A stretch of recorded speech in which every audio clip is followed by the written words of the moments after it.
ვარ. შენ კი არ გგავს. დედა, გოგო, რასე ლაპარაკება ამდენს, ჰა? უყვება ალბათ ბავშვზე რაღაცებს. ბავშვზე თუ თავის თავზე. მსაკლავია ეგ შენი შვილი. გრიშა საერთოდ ხმას აღარ მცემს. ეჯდეს ახლა მაგ თხას და მიაჭერდეს. გოგო, სუავირიე. ვეღარ პლანავ ვერაფერს. და შენ მითხარი ახლა რა ჯობია ჩვენთვის? ეგენი შეურიგდნენ ერთმანეთს თუ ვირიგით, ჰა? ნატრული? შენ სულ გამოშტერდი ამდენი კაპლით? რაში გვაწყობს ჩვენ ნაენდარი ბარბარე?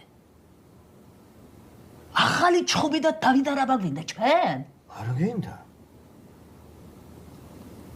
მითხარი ახლა შენ დაუძახო. თუ თვითონ ამოვიდა. ამოვიდეს თვითონ და არ ეჩხუბო. კარგი. იქნება როგორმე წამოვაცდენინო რაზე ილაპარაკეს. კარგიო. ყვაზი. იცი, გულის სიღრმეში მაინც მიყვარხარ ეტყობა. შემეცოდა ყველა რო დაგესია. აი რა შეგეცოდენ, პროსტა აღარ გაუტრაკე იმას რა, რავი, არ ეგონოს ცოლს ვახელა მაგაც. შეგიძლია წაართვა. რა?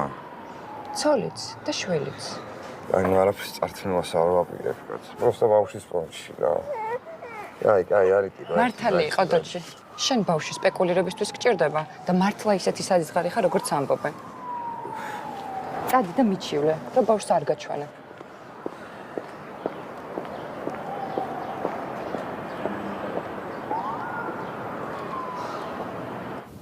ნატრული. გონი იჩხუბეს. თუ ჩემი სიკვდილი რატო ჩხუბობენ გოგო რა უყვართ ისევ ერთმანეთი ჰა შენ შულს მოკლავ შენ თუ მე მოვკლა მე მოვკლავ ოღონდ ამოვიდეს ჯერ კარგი დაუძახო არ გინდა ამოვიდეს